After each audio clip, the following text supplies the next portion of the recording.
नमस्कार, आप देख रहे हैं टीवी9 मध्य प्रदेश छत्तीसगढ़। मैं हूं आपके साथ अनुभा सिंह। मध्य प्रदेश में इस साल के अंत में विधानसभा चुनाव होने वाला है। प्रदेश की दोनों ही पार्टी यानी बीजेपी और कांग्रेस एक्टिव मोड में नजर आ रहे हैं। कांग्रेस की ओर से राष्ट्रीय नेता के तौर पर महासचिव प्रियंका गांधी की सक्रियता ज्यादा रहने के संकेत मिल रहे हैं। जाहिर है, कर्नाटक के विधानसभा चुनाव में मिली जीत के बाद से कांग्रेस में काफी उत्साह है। शायद यही कारण है कि राहुल गांधी ने प्रदेश की 230 विधानसभा सीटों में से 150 सीट पर जीत का दावा कर दिया। कांग्रेस की बात करें तो प्रियंका वोटर्स को लुभाने में कोई कसर नहीं छोड़ने वाली हैं। प्रियंका गांधी 12 जून को जबलपुर से चुनाव प्रचार अभियान का शंखनाद करने वाली हैं। साथ ही प्रियंका महाकौशल और विंध्य क्षेत्र में अपनी ताकत का संदेश भी देंगी। रिपोर्ट्स की माने तो इस साल चुनाव में कांग्रेस पार्टी प्रियंका गांधी को आगे करने का मन बना चुकी है और इसकी वजह भी बेहद खास है। दरअसल पार्टी को लगता है कि प्रियंका के जरिए वोटर्स को ज्यादा आकर्षित किया जा सकता है, क्योंकि कहीं न कहीं प्रियंका गांधी देश की पहली महिला प्रधानमंत्री इंदिरा गांधी की याद दिलाती हैं। राजनीतिक जानकारों की माने तो राज्य के आदिवासी और जनजातीय वर्ग में कांग्रेस की पैठ है, उसे और भी मजबूत बनाने में प्रियंका गांधी मददगार हो सकती हैं। इसलिए कांग्रेस की कोशिश होगी कि वो इस वर्ग में अपनी पैठ बनाए रखे और इस मामले में प्रियंका गांधी से अच्छा चेहरा कांग्रेस के लिए कोई और दूसरा नहीं हो सकता। अब पार्टी की ये रणनीति कितनी सफल होती है, ये तो आने वाला समय बताएगा। फिलहाल बड़ी खबर ये है कि प्रियंका गांधी जबलपुर में 12 जून को प्रचार अभियान की शुरुआत करेंगी। आपको बता दें, मध्य प्रदेश में 53 जिले और 230 विधानसभा सीट हैं। हाल ही में राहुल गांधी ने 150 सीटों पर जीत का दावा कर दिया, जिसके बाद राज्य की राजनीति और भी गर्मा गई है। कई तरह के बयान भी सामने आ रहे हैं। मुख्यमंत्री ने तो राहुल गांधी को यहां तक कह दिया कि ख्याली पुलाव ना पकाएं। प्रदेश अध्यक्ष वीडी शर्मा की बात करें तो वो कहते हैं कि 200 सीटें बीजेपी के पाले में होंगी। चलिए मध्य प्रदेश की राजनीति को जरा विस्तार से जानते हैं और आपको बताते हैं 2018 विधानसभा चुनाव में किस पार्टी का पलड़ा किस जोन में कितना भारी था। प्रदेश की 230 विधानसभा सीटों को 6 जोन में बांटा गया है। पहला महाकौशल, दूसरा विंध्य, तीसरा ग्वालियर चंबल, चौथा बुंदेलखंड, पांचवा मालवा निमाड़ और छठा भोपाल नर्मदांचल। अब जरा पहले जोन पर नजर डालते हैं। महाकौशल जोन में कुल 8 जिले हैं, जिसमें जबलपुर, कटनी, डिंडौरी, मंडला, नरसिंहपुर, बालाघाट, सिवनी और छिंदवाड़ा शामिल है। इस जोन में विधानसभा की कुल 38 सीटें हैं। प्रदेश की पॉलिटिक्स में महाकौशल को कमलनाथ का गढ़ माना जाता है। वजह है छिंदवाड़ा जिला। 2018 के चुनाव में जोन से 38 सीटों में से कांग्रेस को 24 सीटें मिली थी। बीजेपी के पाले में 13 सीटें और अन्य को 1 सीटें मिली। रिपोर्ट्स के मुताबिक 2018 की तुलना में इस बार बीजेपी आदिवासियों को मनाने में काफी हद तक कामयाब भी हुई है। माना जाता है कि ऐसे में अगर आदिवासी वोट बैंक कांग्रेस की बजाय बीजेपी में शिफ्ट हुआ तो कांग्रेस पार्टी की टेंशन बढ़ सकती है।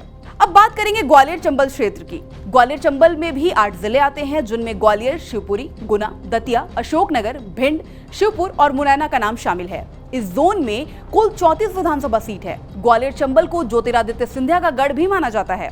2018 में ज्योतिरादित्य सिंधिया कांग्रेस में थे और अब उसके बाद कांग्रेस छोड़कर बीजेपी में शामिल हो गए।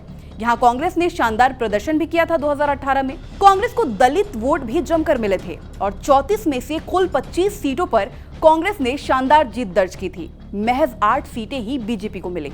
लेकिन इस बार कांग्रेस के पास सिंधिया फैक्टर नहीं है, क्योंकि 2020 में सिंधिया अपने साथ करीब 22 विधायकों को लेकर बीजेपी में शामिल हो गए थे। इसलिए इस बार कांग्रेस ने ग्वालियर चंबल में बीजेपी को मात देने के लिए इस इलाके की जिम्मेदारी कई दिग्गज नेताओं को सौंपी है, जिनमें पूर्व मुख्यमंत्री दिग्विजय सिंह, पूर्व नेता प्रतिपक्ष अजय सिंह और नेता प्रतिपक्ष गोविंद सिंह का नाम शामिल है। अब एक बार नजर डालते हैं मालवा निमाड़ पर। मालवा निमाड़ में कुल 15 जिले हैं, जिनमें नीमच, मंदसौर, आगर मालवा, रतलाम, उज्जैन, शाजापुर, देवास, इंदौर, खंडवा, धार, झाबुआ, बुरहानपुर, खरगोन, अलीराजपुर और बड़वानी का नाम शामिल है। आपको बता दें, मालवा निमाड़ के पास कुल 66 विधानसभा सीट है। 66 सीटों में से 35 सीटें जीतने में कांग्रेस 2018 में कामयाब हुई थी। बीजेपी और निर्दलीय 28 पर ही रह गए थे। मालवा निमाड़ में किसान फैक्टर काफी महत्वपूर्ण है और कांग्रेस ने किसानों को साधने के लिए मालवा से ही भारत जोड़ो यात्रा निकाली थी। राहुल की यात्रा 6 जिलों की 14 विधानसभा सीटों से होकर गुजरी थी। इनमें से अधिकांश सीटों पर पिछले चुनाव में बीजेपी ने जीत हासिल की थी। अभी आने वाला समय बताएगा कि कांग्रेस की भारत जोड़ो यात्रा इस क्षेत्र में कितना कारगर साबित होती है। अब बात करेंगे विंध्य क्षेत्र की। विंध्य के पास कुल 30 सीटें हैं। 2018 विधानसभा चुनाव में यहां बीजेपी का दबदबा देखने को मिला था। 30 में से 24 सीटों पर बीजेपी ने जीत हासिल की थी, वहीं कांग्रेस महज 5 सीटों पर सिमट कर रह गई थी। विंध्य का समीकरण जो है वो माना जाता है राजपूत और ठाकुर वोटरों के आसपास, और राजपूत कांग्रेस और ब्राह्मण बीजेपी के वोटर्स माने जाते हैं। यहाँ 2018 में तो बीजेपी ने कमल खिलाया। अब इस बार देखना बेहद दिलचस्प होगा कि विंध्य में किसका पलड़ा भारी होता है। अगर बुंदेलखंड की बात करें तो यहाँ कुल 26 सीटें हैं। 2018 में कांग्रेस को 7 सीटें मिली, बीजेपी को 17 सीटों पर जीत मिली थी। लेकिन इस बार के चुनाव में बुंदेलखंड अहम भूमिका निभा सकती है। वजह है बाबा बागेश्वर। पिछले कुछ महीनों से बाबा बागेश्वर बेहद सुर्खियों में है। सूत्रों के मुताबिक मध्य प्रदेश कांग्रेस कमलनाथ को हनुमान भक्त कहकर प्रचारित कर रही है, तो देखना बेहद दिलचस्प होगा कि कमलनाथ पर हनुमान जी की कितनी कृपा बरसती है। भोपाल नर्मदांचल पर नजर डालें तो यहाँ विधानसभा की कुल 36 सीटें हैं। 2018 में 36 में से 16 सीटों पर कांग्रेस ने जीत दर्ज की थी। इन इलाकों में मुख्यमंत्री शिवराज सिंह चौहान काफी सक्रिय हैं। कांग्रेस ने इस बार नर्मदांचल और भोपाल की सीटों का जिम्मा दिग्विजय सिंह को दिया है। कर्नाटक में जीत के बाद कांग्रेस का पूरा फोकस मध्य प्रदेश पर है।